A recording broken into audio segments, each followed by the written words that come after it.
can vaguely see the countdown time. I'm on. Well, good morning, everybody.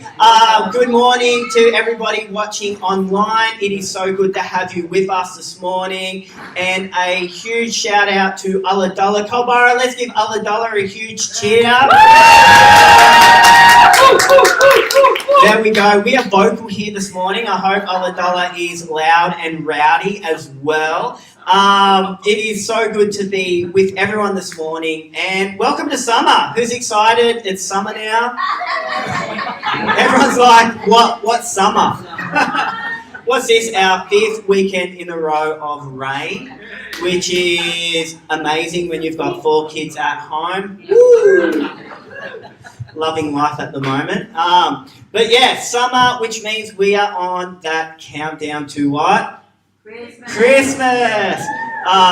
Chriselle had, I can say stuff about Chriselle because she's in the room with the kids, so I can say anything I want. She had sunrise on the other morning, and you know, you've got the Michael Bublé stuff starting to play, you've got the Mariah Carey, and it just makes me want to vomit. And then they had Ed Sheeran and Elton John have released a song, and then they said that the comment is you're going to hear this everywhere, in every department store you're going to go into, this is a song you're going to hear. And I just went, praise you, Jesus, I will not step foot in a single department store over this season, so I do not have to listen to this song. So anyway, well, we'll get back on track, hey? It is so good to be here in Culburra this morning with everybody, and it's great to be online and streaming into Ulladulla today, praying you are well. And we're just going to get straight into it this morning. Who can tell us the series that we've been doing so far? I am. Has everyone been enjoying it so far? Yes. The I am? Yeah. It's been a lot of fun, actually, just going into it and beginning to unpack it. And, you know, it's actually so deep. I think it's one of those statements that you can read, and it's just mixed in with a whole lot of different things. But when you actually stop and you pause and actually, Jesus, what are you saying in this? Because these statements are wild. These are the statements that ultimately got the crowd, the Pharisees, offside and dragged him to the cross. It was these statements. Like we read how, you know, Jesus' miracles, they upset a few people, particularly when he did it on a Sabbath. And we read about Jesus' morality, so Jesus' humanity side. And, you know, that really didn't get a lot of people offside. If anything, you know, they're like, but this is Jesus, Joseph's son. Like, he's not the son of God. But it was when Jesus came out and said the I am statements that really one said, I am not just the Son of God, I am not just connected to God, but I am God. And so this was such a radical statement that Jesus put out there is, I'm not separate to God, I am God. And so we're in Exodus 3, when God introduces himself to Moses and the children of Israel, what does he say? I am the I am. I am the I am. And it's in capitals in my Bible. So that means like he's saying it with a stamp of authority. And basically he's saying, I am all divine. I exist outside the boundaries of time. That, you know, nothing created me. I'm already here, and everything you see, touch, feel has all been created through me and by me. And so in John chapter 8, and let's have a read. I love reading this because it is such a reminder. In John chapter 8, he says, in John chapter 8, 58 to 59, this is Jesus again talking to the Pharisees. And I love it. Jesus just doesn't hold back, hey? He's not shy. Like I think Jesus, especially when it comes to the religious people, he really likes to provoke a response. And so I think if Jesus was looking for a response with a statement, this is the response. This is what he says. Jesus said to them, I give you this eternal truth. I have existed long before Abraham was born, for I am. Capitals in my Bible, which means Jesus is saying it with a punch. He's saying it with authority. When they heard this, they all bowed down and worshipped at his feet and adored the Son of God. No, it says, when they heard this, they picked up rocks to stone him, but Jesus concealed himself and as he passed through the crowd and went away from there. So this was the statement where Jesus placed himself above Moses, he placed himself above Abraham, and he basically said, you guys worship Abraham, you guys basically worship Moses, these guys are your fathers of faith, but I want you to know that before Abraham, before Moses, I am. I've existed before the foundations of time. I've existed before the universe was created. I existed before you took your first breath. I was there. I was present. I am past. I am now. I am future. And so I am. And so this was such a radical statement by Jesus, declaring himself fully as God. And as I read these statements, I think, the world needs this message today. That Jesus came at a time where the Roman rule was harsh. It was harsh. It was terrible. They lived in a time where the voice of God was no longer heard through society. Everyone was proclaiming different truths, and the religious leaders at the time were putting false burdens on people, and people were basically, generations were living in a time of darkness. Sounds a little bit familiar, hey? Come on, sounds a little bit familiar. And here Jesus is revealing himself. In 7 statements, I am. And the I am statements were used to fulfill Old Testament prophecies, but to reconnect humanity with God. To reconnect us, to redeem us, to actually set us up on a path where we no longer have to do A, B, C, D to attain favor with God. No, it's all done through Jesus. And I just really believe that our world today needs that message of hope. Our world today needs that message of truth. And I just really believe that, at the moment, there are so many voices. There is confusion over society. There are people, there are families that are living in darkness. And I love that last song we do, You Are Not Finished Yet. That's it. Come on, you are not finished yet. There still is a miracle to be done. Do you believe that with me this morning? Come on, Kabara, do you believe that with me? Aladala, do you believe that with me this morning? That God has not finished yet. There is still miracles to be heard of. There are still miracles to be birthed. And I really believe that we are in the time and the age where as Jesus reveals himself afresh to us, the church, and then through us to those that we do life with. Come on, may there be miracles in people's worlds. Come on, may there be an extinguish of darkness in people's lives. That where there is darkness over society, I really believe that it is time for the church to really be light and to be a voice of hope. So, the I am. So far we have looked at I am the way, the truth, and the life. Last week, what did we look at? I am the truth. I know last week was a bit dodgy, wasn't it? You guys are so patient because we had. I was talking to Drew this morning about it. We've been streaming almost now for 2 years. Yep. We've almost been streaming now for 2 years, and it doesn't matter. I was saying to Drew, you think you've got your head around technology and you think it's all going to work, but you still have issues. You still have problems. Like even today, I forgot a tripod, so I've improvised with a music stand and a drum box for my laptop. So, to the screen, you think, wow, Dave's really professional. If you could actually see the setup, and I've got a fire hazard just sitting in behind the camera with a power board sticking up and leads everywhere. It's real glamorous at the moment. Lucky we know someone here that's a fireman, hey? And so then last week we looked at I am the true vine, and we looked at abiding and abounding, the pruning, the abiding and the abounding in Jesus, and how when Jesus says I am the true vine, it was actually a fulfillment of prophecy in Isaiah where Israel were going off into exile, they were living their own life, basically turned their backs to God. And God just said, in a moment, his heart was broken. He goes, I deem you as desolate. I deem you as, your vineyard will dry up, your fruit, your grace, where I would cover and I would water you. I've removed my hand from you and deem you desolate. And that's when they came in, they were conquered, they were carried away. We don't like reading that stuff in the Bible. God's love. Yeah. God is grace. But there are moments where humanity turn their back on God and God just removes his hand. But then we read in Isaiah 20, God comes back and goes, you know what? I'm going to send the true vineyard. I'm going to send the true keeper that will tend to you, that will water you, that will keep you. And Jesus was basically saying, I am the true vineyard, then the true vine. I am the fulfillment to that prophecy in Isaiah, that God hasn't forsaken you, God has not removed his hand from you, but in fact, God is here with us now, and he's going to keep you, he's going to tend to you.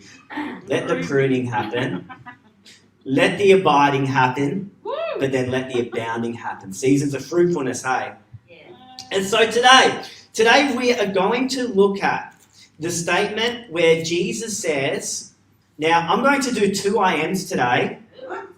Now, before you pick up rocks and stone me, I know it's heresy, but in John 10, I know, like how dare you do 2 I ams in one Sunday. John records these together, okay, so this is John's fault, this is not David's fault. David's just going through how John has written it, and so David's going to unpack it as John has written it this morning as well. So before you tune out and go, how dare you, David, I'm going to find a different sermon to listen to, stay with me.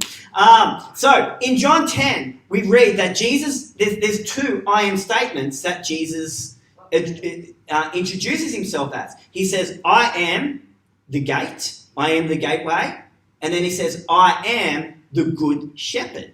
And so here we read in John chapter 10, 2 I am statements from Jesus. Now, to give us a little bit of background what's happening, Jesus isn't talking to his disciples here, they're there.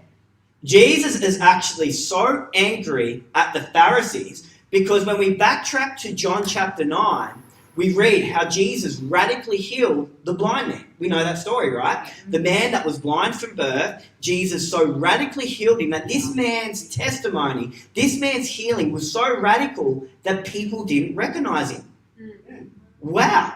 Yeah, right. That they're saying, I think this was a man that was blind from birth, but we're just going to have to ask his parents if that's him or not. And they drag this guy. So this guy, minding his own business, Jesus comes into his world, totally heals him, so he can now see.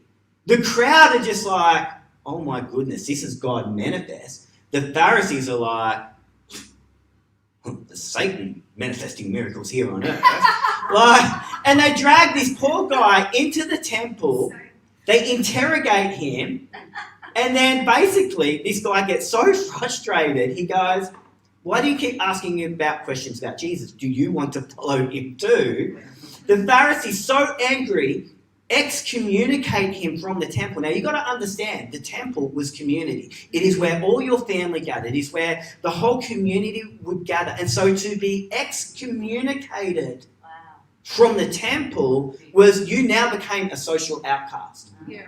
And so they could tolerate this man in his blindness, and they're judging him, your mum or dad sinned, so what sin have you done for God to curse you with blindness? But now God has restored him. They're like, well, we can't have that, so you're now outside of the temple. And so here Jesus is, he's angry that this man has been isolated, this man has been kicked out, this man has been excommunicated, and Jesus now is ripping into the Pharisees. God, this is Jesus, one of Jesus' statements. This is like a turning over money tables, making a whip out of cords and driving this is one of those statements. And here Jesus is. He's going, guys, this is not right.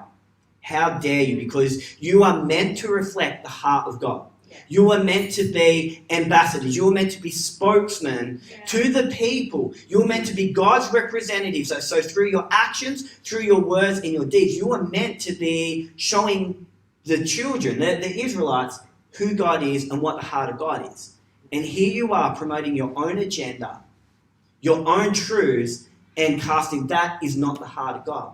And so we read, so we were not going to read this, but John chapter 10, 1-7 is Jesus just really smashing into them. This is Jesus really having a dig at them, that at the time that where Jesus was, that there was this promotion of your own agenda, and it was about them building unto themselves It was about them putting false expectations on people to access God. And Jesus is like, enough is enough. I am the gateway. I am the good shepherd. And so that is what we are going to jump into this morning. Is everyone excited about that today? Yeah. Or not? You don't have to be. Aladala, are you excited about that this morning? We want to be able to hear you from here. So we're going to go into it. So 1 through to 7 is Jesus basically addressing with truth. But, he's quite passionate here about the ways of the Pharisees, about the way of the religious leaders of the time. And so when Jesus goes over it, let's pick it up from verse 7. So Jesus went over it again. I speak to you, ready? He uses this word again. I speak to you eternal truth. Wow. When Jesus introduces himself in John chapter 8, what does he say? I speak to you this what? Eternal truth. So a truth that has existed before time itself. It is eternal. Has no expiry date. So these words are just as real for us now as what they were for back then, and just as relevant to tomorrow as what they are for us now. I speak to you this eternal truth. I am the gate for the flock. Let's go on to 2:10. I am the gate to the flock. All those who broke in before me are thieves who came to steal, but the sheep never listened to them. I am the gateway. To enter through me is to experience life, freedom, and satisfaction. A thief only has one thing in mind. He wants to steal, slaughter, and destroy.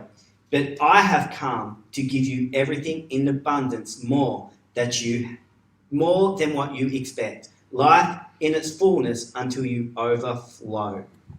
Wow, we know that, don't we? John 10:10. The thief comes to what? Kill. Yep. But I have come that you may have, and life what? Abundance. That's right. And so here, we know that. We know John 10:10. But to actually put that into context to what Jesus is saying is really powerful. Here Jesus is saying, you know what, you religious leaders, you come to kill. You come to rob. I think quite often we relate that to the devil. The devil comes to kill, rob, and destroy. He does. He tries to rob us of salvation, tries to rob us of joy. But here Jesus is actually addressing the work of the religious leaders of the day. He's actually saying, you know what, you do not have the sheep. So Israel are being referred to sheep. You do not have the sheep's interest in heart. Rather, you plunder them for their money. You plunder them for your self-gain. You don't speak the truth of God or the heart and the reality of God. In fact, you speak your own truth. So he's actually condemning the Pharisees, saying, you are nothing but a bunch of thieves.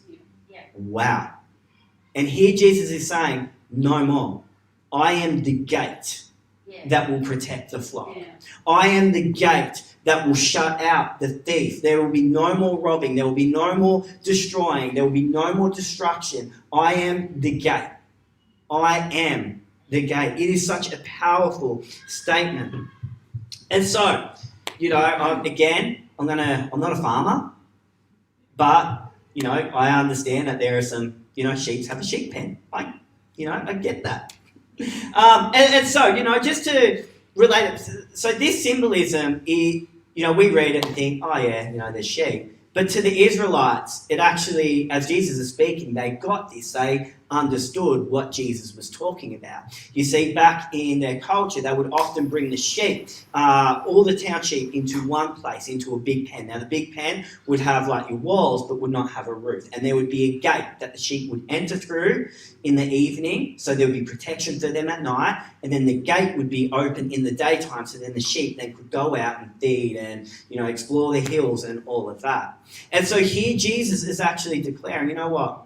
I'm actually that gate. I am that source of protection for my sheep. In the night seasons, in the dark seasons, that gate will be closed, so the thief will no longer come in, kill, rob, and destroy. And then when the night season is open, that gate, I'm not going to hold the children of Israel all confined into one place. No, that gate will be flung open, and the children of Israel, the sheep, will be released out into the wide, open spaces where they can feed, where they can graze, where they can, get that for that roast that happens on a Sunday night.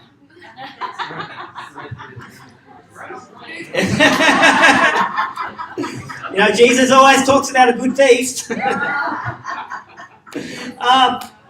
when I think about that, here Jesus is establishing himself as our gateway, as our protector, as the one that brings us freedom. But come on, when we have night seasons, the thief doesn't normally come during the day. The thief comes at night. The thief will come at the night in our darkest moments, in our darkest days. And in that moment, the thief will come. You know, when I think, what does the thief want to steal from us? He wants to steal our hope. He wants to steal my joy. He wants to steal my love and my ability to love. He wants to diminish my light that I shine. And here Jesus is saying, actually, no. I'm your protection from the thief. Will we let him? I think that is a challenging question, hey? I am the gateway. Well, are we letting Jesus be our gateway? Are we letting him protect us? Are we letting him, cover us in those seasons?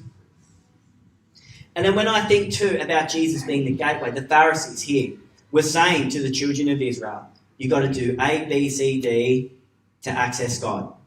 The bigger your sacrifice, the more favour you're going to have with God.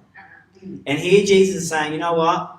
No, that is not true. And we know Jesus says, I will lay down my life.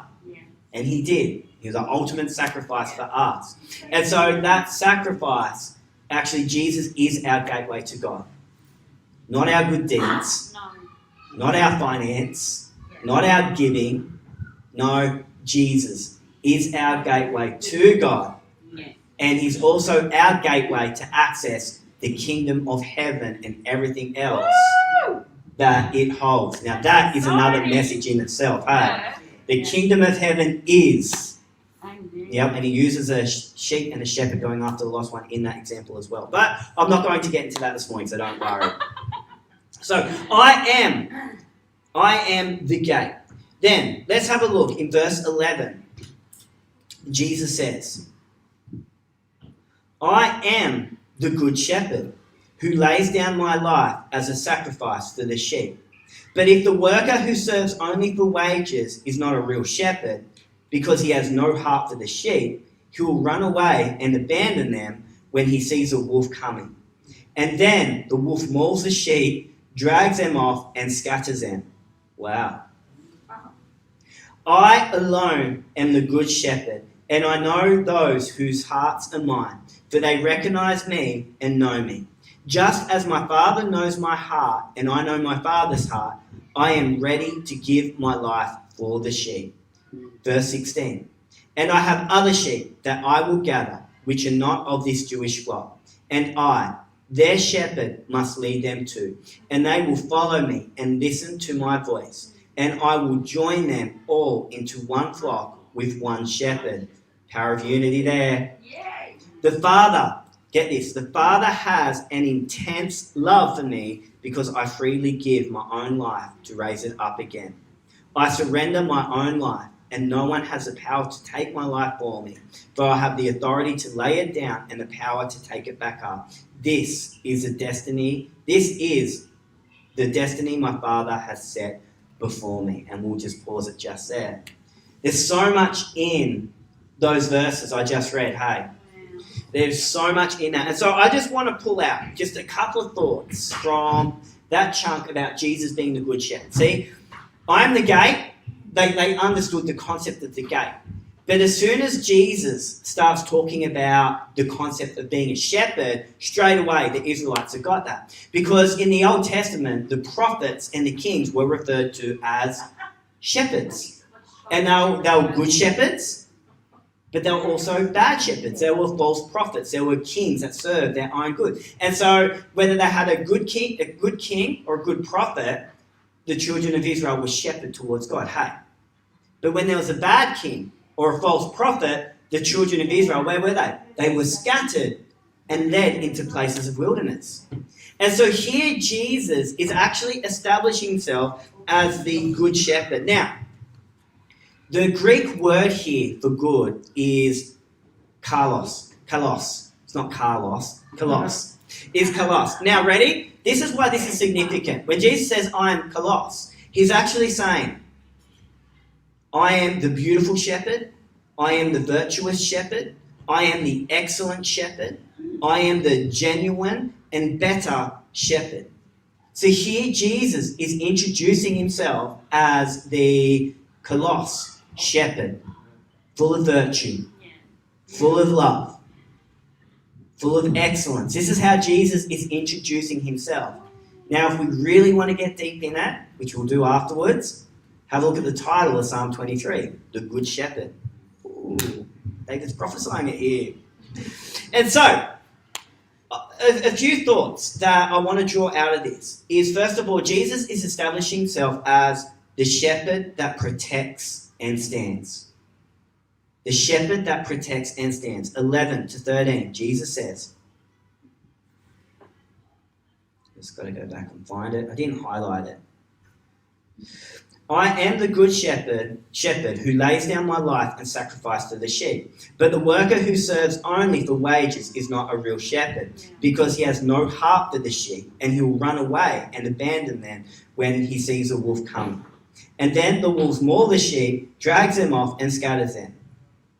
I alone are the good shepherd whose hearts are mine, and they recognize me, and I know them. So here Jesus is talking about himself as a shepherd that will stand and protect and guard his flock. Yeah. That unlike the Pharisees, unlike the religious leaders of the day, that, when the wolves come in to attack the sheep, they're out of him, and my life is what counts, not the sheep. And here Jesus is actually making a statement, no, you scatter, you're the hired hell. The children of Israel don't even recognize your voice. You have no heart, no love, no care for them. I am willing, and I will, he's prophesying here, I am going to lay down my life for my sheep. That no longer will there be a devouring of generations. No longer will there be a thieving of joy, hope, and the life. For I have come to give life, and life abundantly. And so here Jesus is saying that I am the shepherd that will serve, that will stand, and I will protect my sheep. Wow. And when I think about that, what was David's statement when he went up to Goliath, to Saul? Saul's like, you're just a boy, David. What can you do? And David's like, I'm a shepherd. And Saul's like, what? I'm a shepherd? You don't understand, Saul. I've put my life on the line for these sheep. I fought the lion, I fought the bear, so who is this uncircumcised Philistine to come up against God's children, God's sheep? I'm going to put my life on the line for their freedom. And this is almost Jesus' same statement to the Pharisees. No, who are you? I'm going to put my life on the line to protect my sheep. And so when I think about that for us, Jesus is a good shepherd that actually stands with us. He is not removed from us. When we feel like, I think it's Paul talks about that, when we feel trouble, we feel hemmed in by trouble. We feel like we're in that pressure point, we're about to burst, that it's okay because he is with us. He's alongside us. He's standing with us. And I think what a powerful reminder for us today that Jesus is a good shepherd that stands with us, that will actually he laid his life down so we could find freedom and life abundantly with him. So, the next thing Jesus hits on, he says, the relational shepherd. And I love this, that he paints this picture of God. It paints this picture of Jesus being relational. In verses 14 to 15, he says, I alone am the good shepherd, and I know those hearts whose hearts are mine, for they recognize me and know me. Just as my Father knows my heart, and I know my Father's heart, I am ready to give my life for the sheep. There's something here about knowing the voice. That's relational. When you know someone's voice, that when they sit and they speak to you, that you know the heart, you know the manner in which they are communicating to you, that is relational. And so here the children of Israel will call it was a non-relational community. It was self-serving. It was condemning. It was heavy. And here Jesus saying, no, gone with that. Come on, it's got to be relational. That I know my sheep. I know all of my sheep by name. Yeah, that. Shaun the Sheep. Sorry, I had to get that one out. You know, it's a show. You watch it on ABC.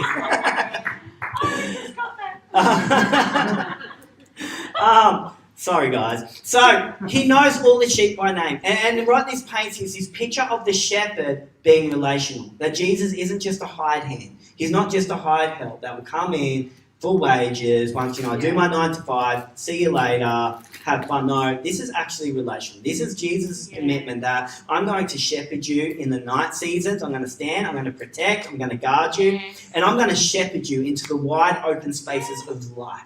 And so here, this is Jesus' commitment to us, that he's a shepherd that will do day in and day out with us. And it really is reflecting the relational nature, the relational heart of God. Come on, we're created for community. Yeah. Aren't we? Union. Yeah, we are created for community. And you know the other thing, I'll go into the next thing. So, it's about knowing the voice of Jesus. Yeah. It's about trusting in the voice of Jesus. It's about having faith to step and follow the voice of Jesus. Sometimes we go into the unknown. Sometimes we go into what we don't know and it's uncomfortable. But when Jesus speaks, when we know his voice, we know actually he's a good shepherd. He's a virtuous shepherd. He is a beautiful shepherd that will lead me and he will guide me every season and every part of life. And I just want to encourage you in that. You know, Jesus is actually hitting on the noise. He's saying, Israel, there's so much noise at the moment. It's time to silence the noise and listen to my voice. Because the noise and the other voices don't know your heart. The noise and the voices don't have your interest. They are serving their own interest. But when you listen to my voice, I've got your interest. I've got your life in my heart. And I just think for us, church, for online and in Ulladulla this morning, what voices are we listening to in this season? I think this is a powerful reminder. What voice are we listening to? Now, I want to tune into the voice of Jesus because he is a good shepherd. He is a beautiful shepherd. He is a virtuous shepherd that's going to lead me every season. So the third thing I want to just draw out of this before we close up and go into some discussions in the group is in verses 16 to 18, he says, "And I have other sheep that I will gather, which are not of this Jewish flock, and I, their shepherd, must lead them too, and they will follow me and listen to my voice, and I will join them all into one flock with one shepherd." How amazing is that? "My Father has an intense love for me because I freely give my own life to raise it up again. I surrender my own life, and no one has the power to take my life from me. I have the authority to lay it down and the power to take it back up. This is the destiny that my Father has set before me." You see, here Jesus is declaring himself as a shepherd that gathers and not scatters. Come on, Jesus is a shepherd that is all about community. Jesus is a shepherd that's all about gathering people together. He's about gathering, not just the Christians, not just, the good people. No, he's saying here, I've come beyond you, Israel. I've come beyond you. I've come for these Romans. I've come for these Greeks. I have come for every person. No, it doesn't matter their background, doesn't matter their walk of life, it doesn't matter their culture, what their pastors look like. I have come to gather. And I just think that is a beautiful picture of what church should look like. Church should be a gathering of all people, of all orientations, of all backgrounds, of all cultures, a place where we come together under one shepherd, Jesus. That's it. And I just think this is so powerful that at the moment, we live in a world that tries to divide. We live in a world that tries to scatter. Isolation, far out, what a lie. We're not created for isolation. What's our theme for the year? Proximity. What's proximity mean? Closeness in space, time, and relationship. And the other thing, and this is what I wanted to hit on. So, when all the sheep were brought in at night, they gathered the town sheep together into one place. So in the night season, the sheep were actually gathered together and they were protected at night by the shepherd. That's a pretty amazing picture. That the sheep weren't actually isolated, but in the night season, they come together and they were protected by the shepherd. And I just think in Western society, we've turned it around. Yeah. Come on. Yeah. When I hit a night season, I don't want to gather, I want to scatter. That's right. When I hit a night season, I want to dig my little pit, I want to sit in that with my guitar and have my own little pity party, and not a single one of you are invited to it. It's David's pity party and David's pity party only. But here Jesus paints a picture, no, in the night season, in the dark seasons, in the season when the wolves are prowling, I will gather you all together into one place and I will be your source of protection. Far out. We need to get back to some of those things. That instead of scattering in the night season, we actually need to gather. Then, when the dawn breaks, because we know the sun always rises after the night, hey, it's a universal truth. The scientists agree with me on that one as well. That the gate is open, and so they don't just let one sheep out, no, all the sheep are let out. They graze together in the wide open fields. They travel together in the wide open spaces. And I just think, wow, what another powerful truth. We live in a world where we pride ourselves on independence and achievement. But I just think what a kingdom community is we gather together in the night seasons, but we also go into the wide open spaces together as well. Led by the good shepherd. Proximity, closeness in space, time, and relationship. And I just really believe, for us, Culburra, for us online and in Ulladulla this morning, that we've got to be gathering. Come on, we can't scatter in this season. Because when we scatter, you just watch those David Attenborough documentaries. When the lion hunts, the Bible says the devil is like a roaring lion seeking whom he may devour. When the devil hunts, he doesn't go for the pack. No, he'll come in and he'll look for the, for the gazelle or for the deer that begins to veer off this way and isolate, and that is a target. But when we are together, we're not easy targets. When we're together, we encourage. When we are together, we strengthen.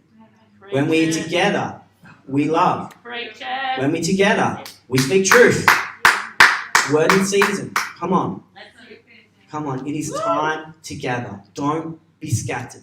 Don't be overtaken by the night in this season. Jesus says, I am the good shepherd. I am the gate. I am your access point to God and to all the things that God's kingdom have. I am your source of protection. And I am the good shepherd that will protect you. I am the good shepherd that builds a relationship with you. You'll know my voice. And I am the good shepherd that gathers. And I'm not into scattering. And I just think, wow, what would a kingdom community look like that gathers? That's what that was so impacting about the Acts 2 church. They were gathering out of houses. They were gathering in marketplaces. They were gathering in the temple. Everywhere they went, they gathered. And when persecution rose and tried to scatter, what did they do? They gathered.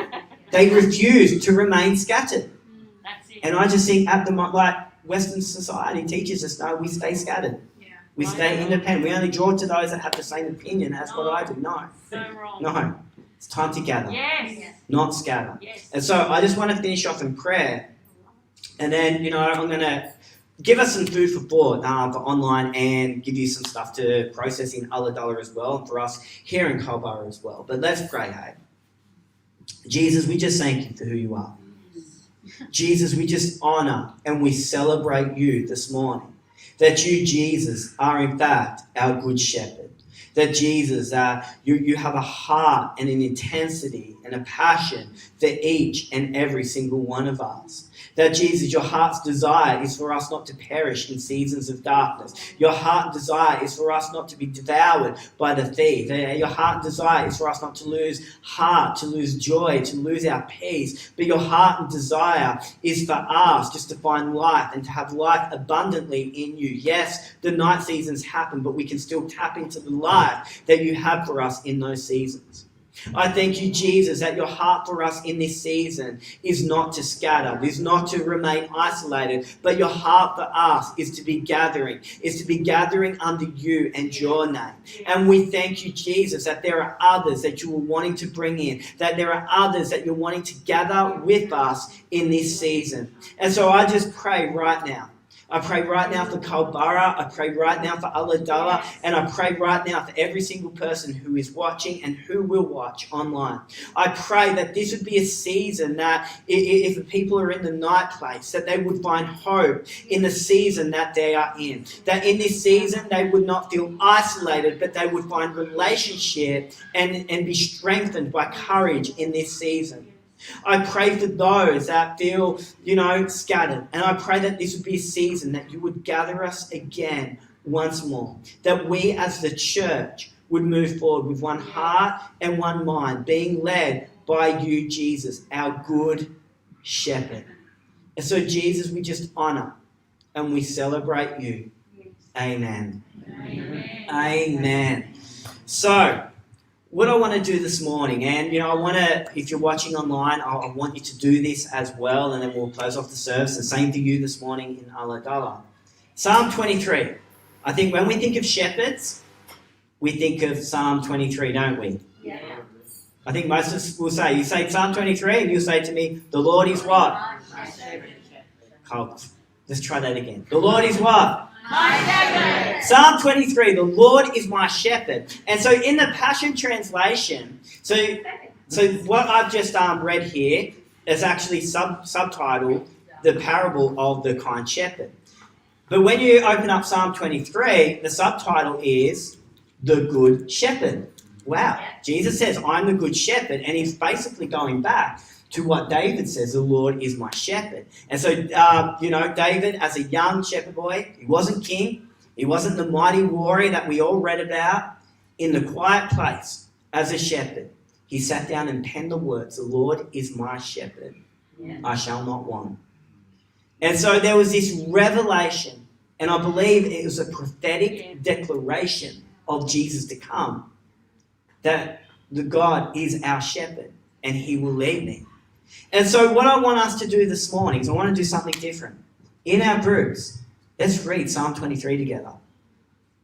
In our groups this morning, online, I want to encourage you, open up the Bible, read Psalm 23. And Ulladulla, just in your groups now, open up your Bibles and read Psalm 23. And what I want us to do as a group is let's go through Psalm 23 together. Because you know what? There are things in Psalm 23 that will speak to you that I haven't heard of before, and it will be a light bulb moment for me. And what I want to do is I want us to be strengthened and encouraged by the writings of Psalm 23. Because, I do believe it was a prophetic declaration of Jesus as our good shepherd. So let's do that this morning. Thank you for joining us online. Jump into Psalm 23. Feel free to leave comments about Psalm 23 in our comments. And Ulladulla, I'm going to hand you back over to Swelly now. Be blessed, and we will see you next week. And so thank you, and we'll see you later. And I'm going to do an unsmooth transition and just walk off the camera and put the clip on. But yeah, so as our groups this morning, let's jump on to Psalm 23 and let's just unpack it together. What speaks to you in Psalm 23? What encourages you in Psalm 23? And I think we take that hope this morning and let's let that be imprinted into our hearts in this season.